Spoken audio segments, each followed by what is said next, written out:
نحمده ونصلي ونسلم على رسوله الكريم اما بعد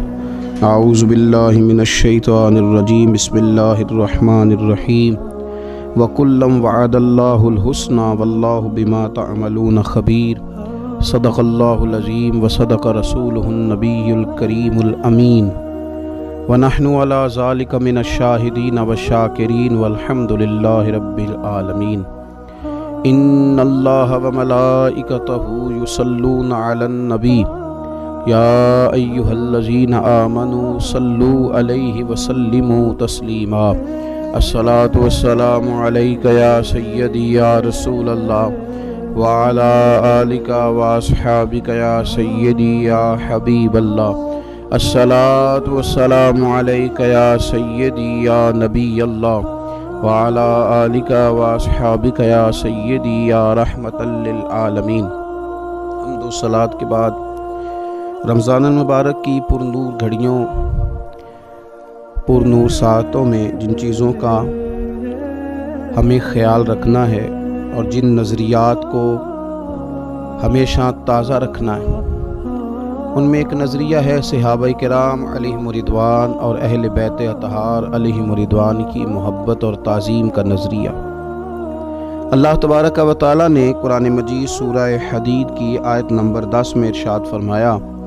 کہ لا یستوی منکم من انفق من قبل الفتح وقاتل، فرمایا تم میں سے برابر نہیں ہو سکتے وہ جنہوں نے فتح مکہ سے قبل اللہ کے راستے میں خرچ کیا اور اللہ کے راستے میں جہاد کیا، وہ برابر نہیں ہو سکتے۔ اولئک اعظم درجۃ من الذین انفقوا من بعد وقاتلوا، فرمایا کہ وہ مرتبے میں ان سے بڑے ہیں جنہوں نے فتح مکہ کے بعد اللہ کے راستے میں خرچ کیا اور فتح مکہ کے بعد اللہ کے راستے میں جہاد کیا۔ جنہوں نے پہلے خرچ کیا تھا، جن صحابہ نے، جن اہل بیت نے فتح مکہ سے پہلے اللہ کے راستے میں جہاد کیا اور اللہ کے راستے میں خرچ کیا، ان کا درجہ ان سے بڑا ہے جنہوں نے فتح مکہ کے بعد خرچ کیا اور فتح مکہ کے بعد اللہ کے راستے میں جہاد کیا۔ لیکن رب فرماتا ہے وَكُلًّا وَعَدَ اللَّهُ الْحُسْنَى، اللہ نے سب کے ساتھ ہی جنت کا وعدہ فرما لیا۔ درجہ ان کا بڑا ہے۔ جن صحابہ نے فتح مکہ سے پہلے خرچ کیا تھا، فتح مکہ سے پہلے جہاد کیا تھا، درجہ ان کا بڑا ہے، لیکن رب کریم نے وعدہ سب کے ساتھ جنت کا کیا ہے۔ واللہ بما تعملون خبیر، اور اللہ کو تمہارے کاموں کی خبر ہے۔ اللہ تبارک و تعالیٰ نے نبی پاک صلی اللہ تعالیٰ علیہ وسلم کی خدمت کے لیے ان لوگوں کو منتخب فرمایا جو کائنات کے سب سے بہترین لوگ تھے، جو سب سے زیادہ اچھے نظریات والے، اچھے اعمال والے، مخلص لوگ تھے، ان کو حضور کا صحابی بنایا۔ اور اللہ تعالیٰ نے جن کو میرے نبی پاک کی نسل میں پیدا کیا، وہ بڑے قیمتی لوگ تھے، وہ بڑے باوقار لوگ تھے، وہ لوگ تھے جن کے ہاں بچہ بچہ نور سے بنا ہوا تھا۔ وہ ایسے وجود تھے کہ جن لوگوں کا حضور صلی اللہ تعالیٰ علیہ وسلم سے خون کا رشتہ تھا، جن کا خمیر نبی پاک صلی اللہ تعالیٰ علیہ وسلم کے مقدس خاندان میں سے تھا۔ ان لوگوں کی جو بلندی شان ہے، ان کے جو مراتب ہیں، ان لوگوں کی جو عظمتیں ہیں، ہم تقریریں سنتے ہیں، باتیں سنتے ہیں، لیکن اس سے جو ہمیں نظریات عکس کرنے چاہیے وہ عکس نہیں کر پاتے۔ یعنی آپ نے کبھی توجہ سے یہ بات سنی ہو کہ ولی، غوث، کتب، ابدال، محدث، مفسر، یہ سب مل کے بھی کسی صحابی کے قدموں کی خاک تک کو نہیں پہنچ سکتے۔ وہ شخص جس نے 40 سال دن کو تبلیغ دین کی، رات کو عبادت کی، وہ بھی کسی صحابی کے مقام تک نہیں پہنچ سکتا۔ کیوں؟ اس لیے کہ یہ خاص لوگ تھے جنہیں اللہ تعالیٰ نے حضور کے صحابہ اور اہل بیت بنایا۔ ان کے جو درجات ہیں، ان کی جو بلندیاں ہیں، ان کی جو عظمتیں ہیں، آپ کبھی غور کریں نا کہ حضرت خدیجہ الکبریٰ رضی اللہ تعالیٰ عنہا یہ رسول پاک علیہ الصلاۃ کی اہلیہ محترمہ ہے، یہ وہ پاک باز عزت والی خاتون ہے جسے رب کا سلام آتا ہے۔ سیدہ طیبہ طاہرہ حضرت عائشہ صدیقہ، حکیم الامت مفتی احمد یار خان صاحب رحمۃ اللہ تعالیٰ علیہ فرماتے ہیں کہ سیدہ عائشہ کے فضائل تو ریت کے ذروں اور درختوں کے پتوں سے بھی زیادہ ہیں۔ اور آپ کو حدیث میں ملے گا کہ یہ وہ عزت والی خاتون ہے حضرت عائشہ صدیقہ کہ جن کو حضرت جبریل امین علیہ السلام جیسی ہستیاں بھی سلام کہتی ہیں، کون مقابلہ کرے اس خاتون کا کہ جس سیدہ طیبہ طاہرہ حضرت فاطمہ الزہرا کو میرے نبی نے فرمایا یہ میرے جگر کا ٹکڑا ہے، جس نے اسے راضی کیا اس نے مجھے راضی کیا، جس نے اسے ناراض کیا اس نے مجھے ناراض کیا۔ نبی پاک صلی اللہ تعالی علیہ وسلم کے خاندان کا وہ حسین گلدستہ، حضور کی ساری ازواج، نبی پاک کی چاروں بیٹیاں، حضور علیہ السلام کے نواسے حسنین کریمین، کبھی آپ اس کیفیت کو سمجھیں نا تو یقین کریں کہ کئی دفعہ دل کرتا ہے کہ یار زبانوں سے یہ نام ہی نہ لیے جائیں، ہماری زبانیں ہی اس قابل نہیں ہیں۔ ہم اپنی زبانوں کو کتنی دفعہ غسل کریں اور ہم کتنی دفعہ ان کو دھوئیں مشک اور عنبر کے ساتھ، تو پھر بھی شاید اس قابل نہ ہوں کہ ان ہستیوں کے نام کو بھی ہم اپنی زبان سے ادا کر سکیں۔ حسنین کریمین، حضور کے جگر کے ٹکڑے، نبی پاک صلی اللہ تعالی علیہ وسلم کے وہ حسین نواسے جن کو سینے سے لگا کے حضور فرمائے اے اللہ میں ان سے محبت کرتا ہوں، تو بھی محبت فرما، اور جو میرے ان شہزادوں سے محبت کرے ان سے بھی تو محبت فرما۔ آپ کبھی غور کریں کہ ایسے لوگوں کے بارے میں کسی شخص نے اگر کجی کر دی، وہ غور تو کرے، وہ اپنی ہستی تو دیکھے، وہ اپنا معیار تو دیکھے، وہ کس کی بات کر رہا ہے، وہ کن لوگوں کے تذکرے کر رہا ہے، وہ کن پر تبصرہ کر رہا ہے۔ حضور کی ازواج، نبی پاک کی بیویاں، حضور کی چار بیٹیاں، حضور کی شہزادیاں، نبی پاک صلی اللہ علیہ وسلم کی اولاد پاک۔ اے پائے نظر ہوش میں آ، یہ کوہ نبی ہے، آنکھوں سے بھی چلنا یہاں بے ادبی ہے۔ اور پھر دوسرا جو میرے نبی پاک صلی اللہ علیہ وسلم نے منظر بیان کیا، فرمایا یہ ابو بکر ہے، میں نے سب کے احسانات کے بدلے چکا دیے، اس کو پکڑ کے رب کی بارگاہ میں لے جاؤں گا، کہوں گا اے اللہ تو ہی اسے بدلہ عطا فرما۔ کبھی آپ اس رنگ کی کیفیت کو دیکھیں، یہ اتنا عظیم شخص، یہ اتنا پیارا شخص کہ کریم ابو فرمائے مجھے کسی کے مال نے اتنا نفع نہیں دیا جتنا ابو بکر صدیق کے مال نے دیا، اور فرمایا جب اس کے پیسے میرے پاس آئے تو میں نے اپنے سمجھ کے خرچ کیے۔ حضرت عمر فاروق رضی اللہ تعالیٰ عنہ، کریم ابو علیہ السلام فرمانے لگے اور لوگو میرے عمر کی تو وہ شان ہے، اس کا تو وہ مقام ہے کہ شیطان اس کو دیکھ کے رستہ بدل جاتا ہے، اور فرمایا اگر میرے بعد کوئی نبی ہوتے تو خطاب کے بیٹے عمر ہوتے۔ وہ یارو عثمان غنی، ان کو میرے رسول پاک نے 2 بیٹیاں دیں، 2 بیٹیاں، اور نبی پاک صلی اللہ تعالی علیہ وسلم کی پنڈلی مبارک سے تھوڑا سا کپڑا ہٹا ہوا تھا، تو کئی صحابہ آئے حضور کی بارگاہ میں، سبھی اعزاز والے، پر حضور لیٹے رہے۔ عثمان غنی آئے تو کریم محبوب علیہ السلام نے اپنے کپڑے کو سیدھا کر کے فرمایا جس سے فرشتے حیا کرتے ہیں، میں اس سے حیا نہ کروں؟ کتنا وہ عجیب آدمی ہے کہ جس سے فرشتے بھی حیا کریں، وہ اس عثمان کا حیا نہ کرے۔ اور پھر مولا علی شیر خدا، کریم نے بات ہی ختم کر دی، فرمایا علی کی محبت ایمان ہے، علی کا بغض نفاق ہے۔ علی المرتضیٰ شیر خدا رضی اللہ تعالیٰ عنہ کے مرتبے کا جو حسن مقام حضور نے بیان کیا۔ میرا سوال یہ ہے کہ جو اتنی بلند پایا ہستیاں ہوں، کیا ہم ان پر بیٹھ کے تبصرے کریں گے؟ کیا ہم اپنی زبانوں کا انہیں نشانہ بنائیں گے؟ ان کے بارے میں ہم کلام کریں گے، اور وہ لوگ کلام کریں گے جن کی کوئی حیثیت نہیں ہے، جن کا کوئی مقام نہیں ہے، جو سیاسی اور سماجی اور فلائی قد کاٹ اپنا بتا کے تو جس پہ دل کرے وہ تبصرہ کریں۔ ہوش میں رہنا چاہیے، تو دیکھ تو صحیح تو بات کس کی کر رہا ہے، تو کن لوگوں کے تذکرے کر رہا ہے۔ میرے نبی پاک صلی اللہ علیہ وسلم نے فرمایا، حدیث پاک آپ کو ترمذی میں ملے گی، حضرت ابن عباس، حضرت عبداللہ ابن عباس رضی اللہ تعالیٰ عنہ فرمانے لگے، حضور نے جو ترتیب بیان کی نا وہ ترتیب ذرا دیکھیے گا۔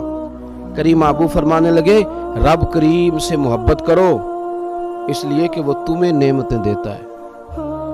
اس لیے محبت کرو کہ وہ تمہیں نعمتیں دیتا ہے، اور فرمایا مجھ سے اس لیے محبت کرو کہ میں اللہ کا رسول ہوں، اللہ کے لیے مجھ سے محبت کرو، اللہ کے لیے۔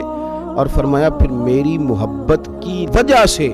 میرے اہل بیت سے محبت کرو، اہل بیت سے محبت کرو کہ وہ میرا خاندان ہے، اور مجھ سے محبت کرو کہ میں اللہ کا حبیب ہوں، اور رب سے پیار کرو اس لیے کہ رب تعالیٰ تمہیں